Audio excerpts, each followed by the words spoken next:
헌법재판소가 박근혜 대통령 탄핵 심판 사건의 14번째 공개 변론을 열고 정동춘 전 K스포츠재단 이사장에 대해 증인 신문을 합니다. 애초 채택된 증인 대부분이 불출석하면서 오늘 변론도 파행이 불가피할 전망입니다. 현장에 나가 있는 취재기자 연결합니다. 최두희 기자. 네, 헌법재판소에 나와 있습니다. 자, 오늘 변론에서는 정동춘 전 K스포츠재단 이사장 이 한 사람만 나오는군요. 네, 그렇습니다. 오늘 변론엔 증인으로 채택된 4명 가운데 3명이 나오지 않을 것으로 예상됩니다. 오전 10시에 신문 예정이었던 김영수 전 포레카 대표가 나오지 않았고 김수현 전 고원기획 대표와 이성한 전 미르재단 사무총장도 출석하지 않을 것으로 보입니다.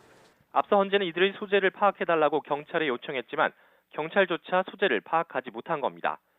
특히 김수현 전 대표는 최근 논란이 되고 있는 이른바 고영태 녹음 파일을 모두 녹음한 당사자로 만약 증인으로 나온다면 대통령 측 대리인단의 집중 신문이 예상됐습니다. 이에 따라 오늘 증인 신문은 오후 2시에 정동춘 전 K스포츠재단 이사장 1명에 대해서만 이뤄질 예정입니다. 정 전 이사장은 최순실 씨의 추천으로 K스포츠재단에 입사해 최 씨의 지시에 따라 재단을 운영했다는 의혹을 받는 인물입니다. 앞서 헌재는 지난 13차 변론에서도 불출석한 증인들에 대해 신문을 취소한 만큼 오늘 불출석한 증인들을 다시 부르진 않을 것으로 관측됩니다. 자, 오늘 증인 신문을 전후로 해서 대통령 측에서 고영태 녹음 파일 검증을 신청하거나 재판부가 가장 중요한, 가장 관심 있는 사안이죠. 최종 변론기를 잡을 가능성 제기되고 있죠. 네, 그렇습니다. 지난 변론에서 대통령 측 대리인단은 이른바 고영태 녹음 파일 2,300여 개를 심판정에서 공개 검증하자고 했는데요. 대통령 측에선 검찰이 녹취록으로 만들지 않은 녹음 파일에 고영태 씨 등이 최순실 씨를 상대로 음모를 꾸민 정황이 담겨 있다고 주장하고 있습니다.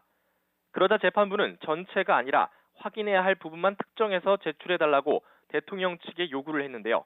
이에 따라 대통령 측에서 이르면 오늘 이 가운데 일부라도 검증을 신청할 것인지에 대해 관심이 쏠리고 있습니다. 지난 변론에서는 국회 측에서 검찰이 헌재에 제출한 녹취록 29개를 증거로 채택해달라고 신청했고 대통령 측도 동의해 증거 채택이 확정됐습니다. 국회 측에서는 녹음 파일 대부분이 탄핵소추 사유와 관계없는 것으로 대통령 측의 재판 지연 전략이라며 맞서고 있는 상태입니다. 이와 함께 오늘 증인신문 전후로 헌재가 탄핵심판 사건의 최종 변론 날짜를 지정할 것인지에 대해서도 관심이 집중되고 있습니다.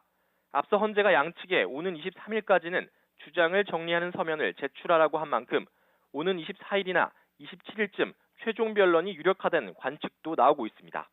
지금까지 헌법재판소에서 YTN 최두입니다.